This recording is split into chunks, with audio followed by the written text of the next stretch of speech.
Thumbnail में 3 चीजें लिखी हैं, आपने पढ़ ली होंगी। ईटीएफ, जिसको मैं हमेशा से कहता आया हूं भारत का भविष्य है, इंडियन इक्विटी मार्केट का भविष्य है ईटीएफ। दूसरी बात, झुंड की ताकत अलग होती है। तीसरी बात, अपने पोर्टफोलियो के घोड़े बदलना सीखो और बदलते रहो, क्योंकि ये बाजार सतत बदल रहा है, बराबर बदल रहा है, एक जैसा नहीं रहता है। जो बुल रन 2000 में था, जो 2008 में था, वो सब अलग अलग थे। इस बार भी जो रैली हुई कोरोना के बाद, वो अलग थी। आगे भी जो रैली होगी वो अलग होगी। ये वीडियो बिल्कुल साइको एनालिसिस है। बाजार गिर रहा है, डर का माहौल है, अब करना क्या है, आज इस वीडियो में यही बात होगी। आप समझ पाए तो बहुत अच्छी बात है, नहीं समझ पाए तो मेरा टेलीग्राम चैनल ज्वाइन करिए, वहां पे रोज समझाता ही रहता हूं कुछ ना कुछ। फ्री है टेलीग्राम, कमेंट्री होती है, कोई शेयर की टिप नहीं दी जाती है। चैनल पे पहली बार आए हो तो चैनल को सब्सक्राइब कर लो, पहली बार आए हो, नया चैनल है ये, और वीडियो को पहले से लाइक कर लेना।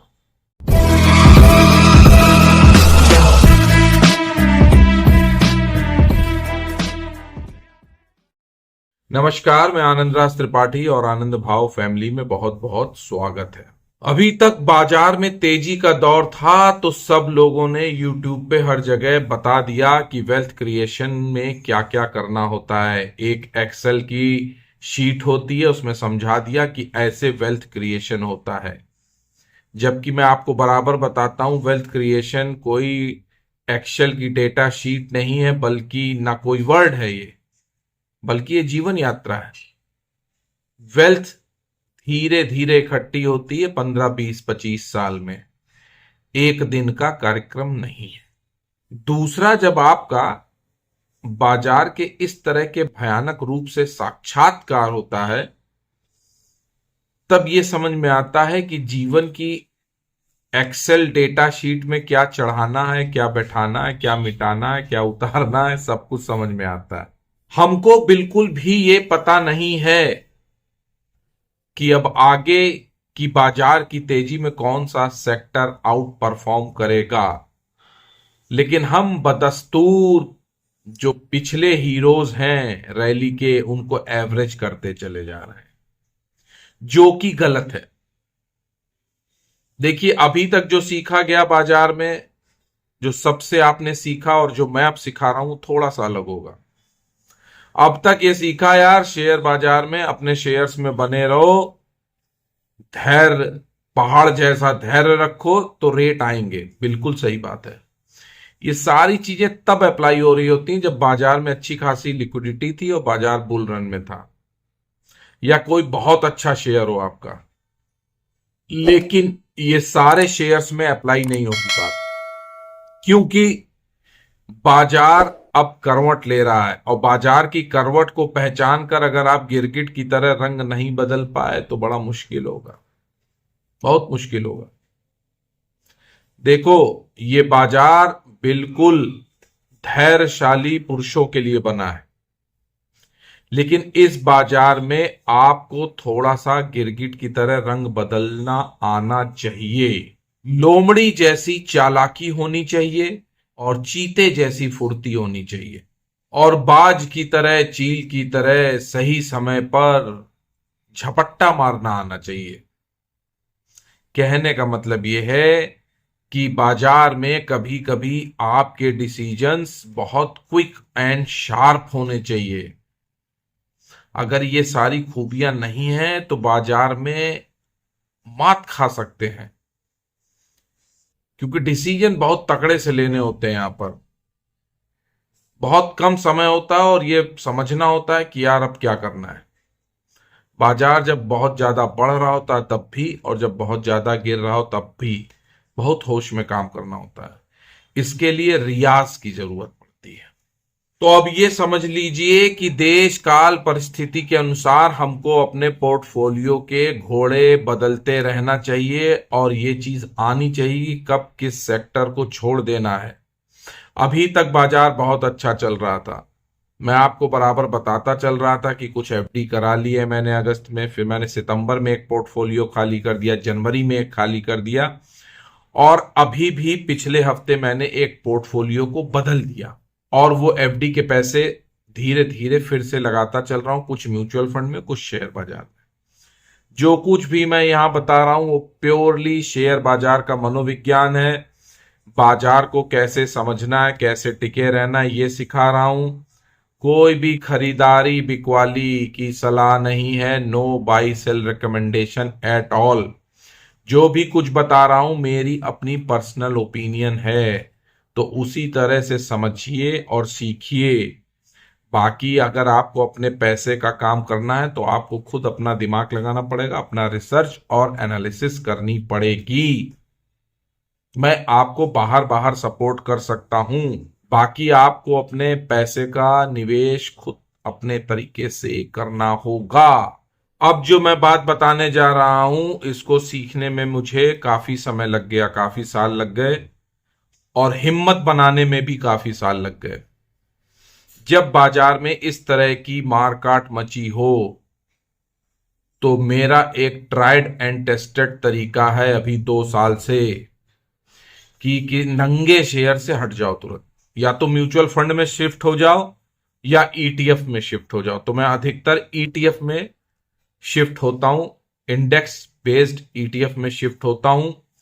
शुरुआत में ये लगता है कि यार ये नंगे शेयर जितने भी थे इनमें हमने लॉस बुक किया, लॉस हो रहा है, लेकिन ईटीएफ में शिफ्ट होने के बाद ये समझ में आता है कि कैपिटल सेफ हो जाएगी देर सवेर।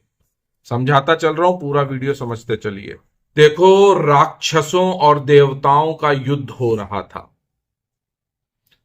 तब देवताओं ने कहा राक्षसों से पार पाना मुश्किल है, यानी कि तब आवाहन किया सारे देवताओं ने एक शक्ति का, आदि मां शक्ति, और वो दुर्गा मां के रूप में उनका प्रादुर्भाव हुआ और सबने उस शक्ति के माध्यम से युद्ध जीता। तो समझ लीजिए ये जो मंदड़िए रूपी राक्षस हैं इनसे पार पाना है तो अपने शक्ति को पुंज में कन्वर्ट करिए। तो उसी तरीके से मैं अपने सारे शेयर को कन्वर्ट करके ईटीएफ में शिफ्ट हो रहा हूं।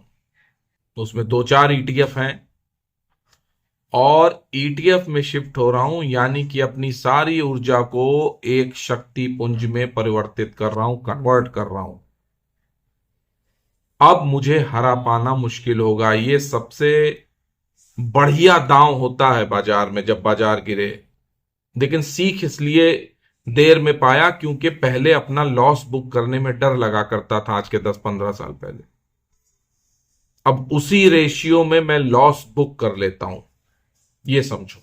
वैसे अब समय आ रहा है, अगले महीने या अप्रैल से मैं आपको एक अलग तरह की लर्निंग की क्लास दूंगा, लेकिन वहां पे कोई शेयर की टिप नहीं होगी, पूरी साइकोलॉजी बेस्ड बात होगी कि बाजार में कैसे सरवाइव किया जाता है, कैसे मंदी को खेला जाता है और कैसे तेजी को खेला जाता है, कैसे अपना उस तरह से माइंड सेट को डेवलप किया जाता है।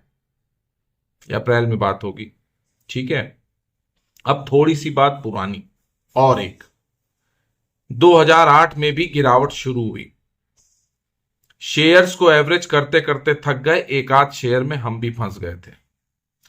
पता नहीं होता है कि जो पिछली रैली के हीरो होते हैं शेयर्स, वो चलना बंद करते हैं तो फिर अगली रैली में शुरू ही नहीं होते, स्टार्ट ही नहीं होते। इस बात की कोई गारंटी नहीं होती है कि जो सेक्टर अभी बहुत बढ़िया परफॉर्म कर रहा है बाजार की अगली तेजी में भी वो सेक्टर चलेगा। ये बहुत मुश्किल होता है। जैसे 2008 में Reliance capital, Suzlon, JP associate, Jain irrigation, पुंज लॉयड, रियल्टी सेक्टर का एक शेयर था एचडीआईएल, यूनिटेक, ऐसे जाने कितने तमाम नाम है, मैं लेता चलूंगा और नाम नहीं खत्म होंगे। ये सारे शेयर टॉप पे चल रहे थे और हमने अधिकतर टॉप में बेचे थे, लेकिन हम जेपी एसोसिएट और रिलायंस कैपिटल में एवरेज करना शुरू किए और काफी नीचे तक एवरेज करके समझ में आया था कि मामला गड़बड़ हो गया, जबकि काफी कुछ शेयर बेच दिए थे। यूनिटेक में तो हमें याद है 100 ही शेयर बस खरीदे थे, हमको समझ में आ गया तो फेंक दिया था उठा के, क्योंकि यूनिटेक तो 600 के बेच के आए थे। जेपी एसोसिएट भी कम से कम 2000 के 2200 के ऊपर बेच के आए थे। सुजलॉन भी ऐसे बेच के आए थे। रिलायंस कैपिटल तो 2900 रुपए के ऊपर गया था, 2900 के ऊपर। और जब शेयर धीरे धीरे बॉटम बनाते हैं तो रिलायंस कैपिटल का उदाहरण दे दें कि इसने फिर बाउंस बैक किया था, तो जब दोबारा किया था तो 1000 रुपए तक गया था। ये 2010 की बात है। दोबारा बाउंस बैक किया तो 700-800 का गया था, जब रिलायंस कैपिटल से एक शेयर निकला था रिलायंस हाउसिंग फाइनेंस, कितने लोगों को याद होगा। फिर सब कुछ गिर गया। एक शेयर और दीवान हाउसिंग, किस किस को याद है, वो मेरे पास था, समझ ही नहीं पाए, प्रॉफिट में थे डबल से और वो अचानक गिर गया। तो किस शेयर का क्या हादसा हो जाएगा नहीं पता चलता है। वहां से एक सीख मैंने ली कि शेयर अगर रैली में गिर गए हैं तो उनको ईटीएफ में कन्वर्ट कर लें। उस समय क्या दिक्कत थी, इतने सारे तरह के ईटीएफ नहीं होते थे। अब तो बहुत तरह के इंडेक्स ये ईटीएफ हैं, आपके एक्सचेंज ट्रेडेड फंड, अलग अलग इंडेक्स को की रेप्लिका है, किसी में भी उसमें समाहित हो सकते हो। और ये झुंड की ताकत है जिसको मैंने बोला। नंगे शेयर और ईटीएफ में यही डिफरेंस होता है, ये झुंड की ताकत है और झुंड की ताकत को कोई हरा नहीं सकता। और ईटीएफ में बहुत खास बात होती है, जो शेयर परफॉर्म नहीं कर रहा होता उसे वैसे ही बाहर कर दिया जाता है। लेकिन अगर आपके पोर्टफोलियो में कोई ऐसे 4-5 शेयर फंस गए इस गिरावट में, जो अगली रैली में परफॉर्म नहीं किए, तो आपके पोर्टफोलियो को वो ले डूबेंगे। क्यों कह रहा हूं, क्योंकि मेरे पोर्टफोलियो को जेपी और रिलायंस काफी ले डूबा था, काफी फंस गए थे, है ना। कैपिटल की बात हुई है। ऐसे जीवी के पावर था, जीवी के पावर और जीएमआर इंफ्रा, ये दोनों धर्मवीर की जोड़ी थी। जीएमआर इंफ्रा तो चल पड़ा, लेकिन जीवी के पावर जीवित नहीं हो पाया, वो नहीं चल पाया, इस बार भी नहीं चल पाया रैली। ऐसी तमाम चीजें होती, उसमें भी काम किया था, बहुत अच्छे रेट किए, फिर फंस गए, फिर दोनों 18-18 रुपए हो गए, फिर दोनों गिर गए। जीएमआर इंफ्रा तो चल पड़ा। ये सारे उदाहरण एग्जाम्पल इसलिए ले रहा हूं, कोई बाई सेल का नहीं बता रहा हूं, सिर्फ एग्जाम्पल के लिए शेयर्स के नाम ले रहा हूं। तो ये समझते चलो, पूरी तरह से लर्निंग वीडियो है और बहुत एक एक शब्द ध्यान से सुनते चलो। तो 2008 में हमने ये गलती कर दी थी और सारे लोगों ने गलती की कि शेयर जब गिरना शुरू किए तो एवरेज करते चले गए। अब ये सीख मिली है कि जब बाजार का सेंटीमेंट्स गड़बड़ा जाए और 1-2 साल के लिए रैली फेल होती जैसी दिखे, अभी मैं ये नहीं कह रहा हूं कि इस बार की रैली फेल हो गई है, क्योंकि मेरा एक यूफोरिया वाला टारगेट बचा हुआ है। 32,000 की निफ्टी मुझे दिखती है, लेकिन करेक्शन उसके पहले ही ले गई है, बाद में लेना था पहले ले गई है। लेकिन उसके बाद भी मुझे अपना सेफ्टी वॉल्व ढूंढना है, अपनी कैपिटल की सेफ्टी रख करनी है। तो इस वजह से जब बाजार का सेंटीमेंट बिगड़ गया है, लिक्विडिटी गड़बड़ा गई है, तो फिर अब शेयर एवरेज नहीं करूंगा, तुरंत अपने सारे शेयर्स को काटता चल रहा हूं, शेयर्स को काटता चल रहा हूं। बाद में देख लूंगा कि कौन सा शेयर क्या है। जो लॉन्ग टर्म वाले शेयर हैं, जो 5x 10x हो गए मेरे शेयर, वो शेयर्स मैं छोड़े दे रहा हूं। उसमें है 4-5-10-12 शेयर्स की लिस्ट है, वो मैं छोड़े दे रहा हूं। बाकी जो अभी इस नई रैली में मैं स्विंग ट्रेड कर रहा था जिस शेयर में, वो सारे शेयर को मैं बेचकर अपनी कैपिटल ईटीएफ में शिफ्ट कर रहा हूं। अलग अलग तरह के इंडेक्स के ईटीएफ है, उसमें शिफ्ट करता चल रहा हूं। और इसका सीधा सीधा मतलब यह है कि बाजार जब दोबारा से उठ खड़ा होगा तो इंडेक्स तो भागेंगे, लेकिन ये गारंटी नहीं है कि मेरे जो शेयर अभी हैं पोर्टफोलियो में वो भागेंगे। हो सकता भागे, हो सकता ना भागे। तो मुझे थोड़ा सा टाइम लगेगा अपनी कैपिटल पर प्रॉफिट कमाने के लिए, 1-1.5 साल, लेकिन मैं सेफ्टी ढूंढ रहा हूं, इसलिए मैं अपनी पूरी कैपिटल को ईटीएफ में शिफ्ट कर रहा हूं। सीधा सीधा समझो। देखिए, शेयर में तो घाटा हो सकता है, लेकिन देर सवेर इंडेक्स फंड चलेंगे, धीरे धीरे रिकवर होंगे, 1-2 साल में बढ़ जाएंगे, घाटा नहीं होगा, मेरी कैपिटल सुरक्षित हो जाएगी। तो काफी कुछ मैं ऐसा भी कर रहा हूं। अपने पोर्टफोलियो को बहुत ज्यादा डाइवर्सिफाइड कर रखा है। मेरी सारी भी फाइनेंशियल जो भी एसेट एलोकेशन है वो अलग अलग तरीके से अलग अलग हैं। शेयर मार्केट में भी मैं 2-3 तरह से काम करता हूं। एक तो स्विंग ट्रेड लेता हूं, लॉन्ग टर्म इन्वेस्टिंग होती है, इंट्राडे फ्यूचर ऑप्शन मैं करता नहीं हूं। बाकी मेरा जो कोर बैकिंग है वो आज भी बता दूं, वो बैकिंग मेरी म्यूचुअल फंड होती है। अक्सर आपने सुना होगा जब बाजार गिरता था तो मैं कहता था म्यूचुअल फंड में एक मैंने किस्त दे दी। वो सारी किस्तें मुझे अभी काम आएंगी। अप्रैल में वो लर्निंग देंगे जब स्टार्ट करेंगे कि मैं म्यूचुअल फंड की बैकिंग से कैसे काम करता हूं गिरे हुए बाजार में। कोरोना में भी किया था।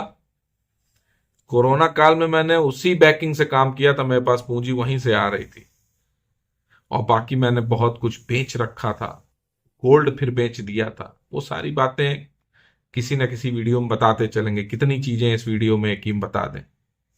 तो कुल मिला के एक बार फिर बता दूं कि जो शेयर्स अभी बेच रहा हूं उनको दोबारा जब सेक्टर चलेंगे, तेजी वाले सेक्टर में जो जो शेयर चलेंगे उसके हिसाब से अगर उसमें वो शेयर जो बेचे हैं वो मिलान कर गए तो उनमें काम कर लेंगे, नहीं तो बाद में पैसे कमा लेंगे।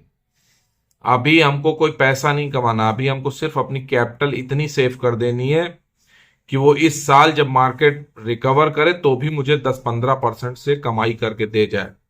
मेरा लॉस भी कवर कर ले जो इधर मैं काट के ईटीएफ में शिफ्ट हो रहा हूं, और 10-5% प्रॉफिट दे दे, मैं इतने में खुश हो जाऊंगा। बाकी जब नए सेक्टर में पहचान लूंगा कि कौन से चलने लगे हैं तो उसमें कोई बहुत ज्यादा टाइम नहीं लगता, 2-4 महीने में उसमें पोजीशन बना के वहां से पैसे कमाने लगेंगे। क्योंकि अभी एक चलती हुई गाड़ी बेपटरी होने जा रही है, तो अपने को एक्सीडेंट से बचाने के लिए ज्यादा चोट ना लगे इसलिए इस तरह की सेफ्टी ढूंढ रहा हूं। जो भी मैं कर रहा हूं मैं खुद कर रहा हूं। बताना मेरा फर्ज इसलिए कि कम से कम जो लोग मुझे फॉलो करते हैं वो ये जान सकें कि मैं क्या कर रहा हूं। बाकी मुझे कॉपी करने की जरूरत नहीं है। हो सकता है आपका रिस्क मेरे जैसा ना हो, आप मेरे जैसा कदम ना उठा सकें, क्योंकि ये थोड़ा साहसी कदम होता है। कोई भी अपना लॉस नहीं बुक कर पाता है, लेकिन भाई घोड़े तो बदलने पड़ते हैं, नहीं तो सारी पूंजी गड़बड़ाती है। एवरेज करने का काम मैंने छोड़ दिया है, बिल्कुल बंद कर दिया है। आरपीएस मोड डीएक्टिवेटेड है इस समय। वो तब चालू होता है जब लिक्विडिटी अच्छी होती है, बाजार में तेजी होती है, तब वो सारी चीजें चलती हैं। बाजार कहीं से भी सपोर्ट में नहीं है, हमको कोई आशा की किरण नहीं दिख रही है।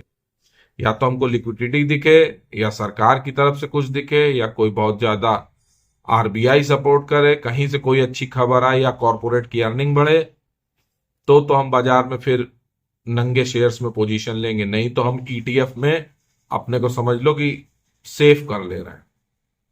कवच है एक तरह से हमारा ईटीएफ, और इसके ही हम क्योंकि जानकार हैं और इसमें हमारी थोड़ी बहुत जो इतना भी महारत है तो हम तो इसी में यार जानते हैं और हर बार इसी से बचते आए, तो इस बार भी यही काम कर रहे हैं। जो भी काम कर रहा हूं मैं पहले भी इसको कर चुका हूं। कोरोना के बाद आए लोगों को ये नया लगेगा और शायद कर भी नहीं पाएंगे, पक्की बात है। गड़बड़ी तो बहुत हो गई, वैल्यूएशंस बहुत ज्यादा थी, शुरू से आगाह कर रहा था प्रॉफिट बुक करते चलो। और इस बाजार में अगर आपके पास इमरजेंसी फंड नहीं है 1-2 साल के लिए तो सरवाइव नहीं कर पाएंगे।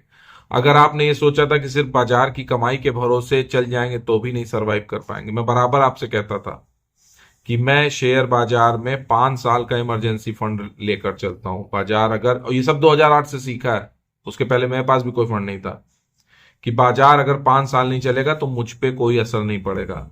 दूसरा, मैं बराबर कहता था पैसे वही लगाने हैं बाजार में जिसकी आपको 2-4-5-10 साल जरूरत ना हो। 1-2 साल के लिए पैसा लगा रहे हो तो एफडी में लगाओ, सिर्फ एफडी में, और किसी में नहीं। लिक्विड मनी वहीं सही है। थोड़ा इंटरेस्ट कम मिलता है लेकिन आपकी जरूरत के समय आपको पैसा मिल जाएगा। यहां तो 2 साल के लिए जिसने ज्यादा सोच के लगाया था उसको एफडी से भी नीचे मिलेगा, कैपिटल भी लॉस हो चुकी होगी। ये शेयर मार्केट है, यहाँ पे सब लोग पैसा नहीं कमाते हैं। मैं सुबह 8 बजे से शाम के 4 बजे तक कुर्सी पे बैठा रहता हूं, यहीं पे इसी लॉबी में, सामने सिस्टम रखे हुए हैं, बैठा रहता हूं, तब पैसे कमाता हूं। तो मेहनत पड़ती है। कोई फ्री में एकदम अलाली में यहाँ पे हलवा नहीं बट रहा है, समझ रहे हैं कि नहीं। सबसे बड़ा डर यही है कि बाजार में जो शेयर अभी गिर गए हैं, अगली तेजी में कोई गारंटी नहीं है कि वो शेयर चलना शुरू होंगे कि नहीं चलना शुरू होंगे। थोड़ा बहुत तो सब लोग बाउंस बैक करेंगे सारे शेयर्स, लेकिन क्या आपने ऊंचे रेट पर खरीदे उस रेट पर वो आ पाएंगे, इसकी कोई गारंटी कोई भी नहीं ले सकता, मैं भी नहीं ले सकता। बाजार जब दोबारा दुरुस्त होगा तो मैं नए शेयर्स में जो सेक्टर चलने लगेंगे उनमें काम करने लगूंगा। इस वीडियो में हो सकता है मैंने एक बात को कई बार दोहराया हो, तो वो मंत्र हैं, जितनी बार दोहराया उतनी बार आप सुन लीजिएगा तो आपके दिमाग पर छाप पड़ जाएगी, समझ जाएंगे बाजार में कैसा काम करना है। मैं ईटीएफ में शिफ्ट हो रहा हूं। लॉन्ग टर्म वाले वो शेयर जो 4-5x हो गए उनको नहीं बेचूंगा। जो शेयर मेरे फ्री हो गए थे प्रॉफिट बुक करने के बाद, जिसमें मेरी कैपिटल 0 है और इन्वेस्टेड हूं और अच्छा प्रॉफिट है, वो शेयर नहीं बेचूंगा। बाकी जितने भी नए शेयर मैंने स्विंग के लिए लिए थे, इस बीच एवरेज किए थे, उसमें मैं उनको बेचूंगा। मुझे उन शेयर्स में 15 से 20-22% का नुकसान हो रहा है। उन शेयर्स को मैं ईटीएफ से कन्वर्ट कर दूंगा और मुझे मालूम है कि मैं अगर अच्छा स्विंग कर पाया 1-2 बार 3 बार में तो वो मैं लॉस कवर कर लूंगा। अभी मुझे लॉस दिख रहा है बहुत बड़ा, लेकिन अब करना तो पड़ेगा ही भैया। सर्जरी करनी पड़ेगी। अगर शरीर का एक हाथ गड़बड़ है तो सर्जरी करनी पड़ेगी, नहीं तो पूरा शरीर मर जाएगा। पोर्टफोलियो की मैं सर्जरी कर रहा हूं। अगर सर्जरी नहीं गई तो पूरा पोर्टफोलियो मेरा सड़ जाएगा। करना तो पड़ेगा ही, है ना। और बहुत अच्छा मौका भगवान ने दिया, बड़ा मैं खुश हूं, क्योंकि कुछ शेयर्स तो मेरे शुरुआत से गिरे हुए थे, लेकिन मौका ही नहीं लग रहा था किससे कन्वर्ट करें। भगवान की कृपा से ईटीएफ भी इतने गिर गए कि उसी से कन्वर्ट कर लेंगे, हो जाएगा मेरा काम। और एक बड़ी बात, मतलब ये आपको डिस्क्लेमर सा दे दूं कि मुझे मालूम है कि ईटीएफ यहां से भी और 10-20% गिर सकते हैं, उसके बाद भी मैं कन्वर्ट कर रहा हूं, क्योंकि मालूम है मुझे ईटीएफ 10-20% गिर के रिकवरी दे जाएंगे, लेकिन शेयर अगर यहां से और गिर गए पता नहीं रिकवरी देंगे कि नहीं देंगे, इसलिए यहां पे आ रहा हूं। ठीक है, तो वीडियो में कही गई बात अगर आपको समझ में आ गई हो तो वीडियो लाइक कर देना, जो लोग शुरुआत में नहीं किए, और इस चैनल को जरूर सब्सक्राइब कर लीजिएगा। टेलीग्राम मेरा चैनल है, उसको जरूर आप फॉलो करिए। फ्री टेलीग्राम है, कमेंट्री बताता हूं जीवन की भी और शेयर मार्केट की भी, शायद आपके काम आए। बाकी जैसी ईश्वर की मर्जी, जैसा सबका प्रारब्ध वैसा होगा। ठीक है कि नहीं। आज के लिए इतना ही। नमस्कार, शब्बा खैर।